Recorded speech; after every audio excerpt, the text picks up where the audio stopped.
ನಗರದ SPM colony ಹಾಗೂ ನಂದಿನಿ ಲೇಔಟ್ಗಳಿಗೆ ನಗರಸಭೆ ಅಧ್ಯಕ್ಷರು ಹಾಗೂ ಅಧಿಕಾರಿಗಳೊಂದಿಗೆ ಶಾಸಕ ಸ್ವರೂಪ್ ಪ್ರಕಾಶ್ ಭೇಟಿ ನೀಡಿ ಸಾರ್ವಜನಿಕರೊಂದಿಗೆ ಚರ್ಚಿಸಿ ಕುಂದು ಕೊರತೆಗಳನ್ನು ಆಲಿಸಿದರು. ಬಳಿಕ ಮಾತನಾಡಿದ ಅವರು, ಲೇಔಟ್ನಲ್ಲಿ ಅನೇಕ ಸಮಸ್ಯೆಗಳು ಇರುವ ಬಗ್ಗೆ ಸ್ಥಳೀಯರು ನನ್ನ ಆಗಮನಕ್ಕೆ ತಂದಿದ್ದಾರೆ. ಅವುಗಳನ್ನು ಶೀಘ್ರವಾಗಿ ಬಗೆಹರಿಸುವ ನಿಟ್ಟಿನಲ್ಲಿ ಕೆಲಸ ಮಾಡುವುದಾಗಿ ಹೇಳಿದ ಅವರು, ಸರ್ಕಾರದಿಂದ ಶಾಸಕರಿಗೆ ಯಾವುದೇ ಅನುದಾನ ಬರ್ತಿಲ್ಲ. ಹಾಗಾಗಿ ಅಭಿವೃದ್ಧಿ ಕೆಲಸಗಳಿಗೆ ಹಿನ್ನಡೆ ಆಗ್ತಿದೆ ಎಂದು ಹೇಳಿದರು.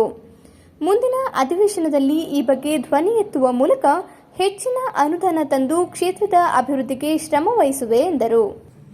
ಹಲವಾರು ಕೆಲಸಗಳನ್ನ ಮಾಡಿದೆ. ನಮ್ಮ ಶಾಸಕರಿಗೆ ಇರ್ಬೋದು, ವಿಶೇಷ ಅನುದಾನ ಕೂಡ ಒಂದು 5 ಕೋಟಿ ತಂದಿದ್ದೇವೆ. ಈಗಾಗಲೇ ಒಂದು 30 ಕೋಟಿ ಅನುದಾನ ಕೂಡ ತಂದಿದ್ದೇವೆ. ಈಗಾಗಲೇ ಶೀಘ್ರದಲ್ಲಿ ಒಂದು ಅಥವಾ 2 ತಿಂಗಳಲ್ಲಿ ಅದು ಕೂಡ ಗುದ್ಲಿ ಪೂಜೆನ ಮಾಡ್ತಾ ಇದ್ದೀವಿ. ಈಗಾಗಲೇ ನಾನು JDS ಶಾಸಕನಾಗಿ ನನಗೊಬ್ಬನಿಗೆ ಅಲ್ಲ, ಇವತ್ತು ಕಾಂಗ್ರೆಸ್ ಶಾಸಕರಲ್ಲೂ ಕೂಡ ಅವರ ಕ್ಷೇತ್ರದಲ್ಲೂ ಯಾವ ಕೆಲಸ ಕಾರ್ಯಗಳು ಕೂಡ ನಡೀತಾ ಇಲ್ಲ. ಅನುದಾನದ ಕೊರತೆ ಭಾಳಷ್ಟು ಇದೆ.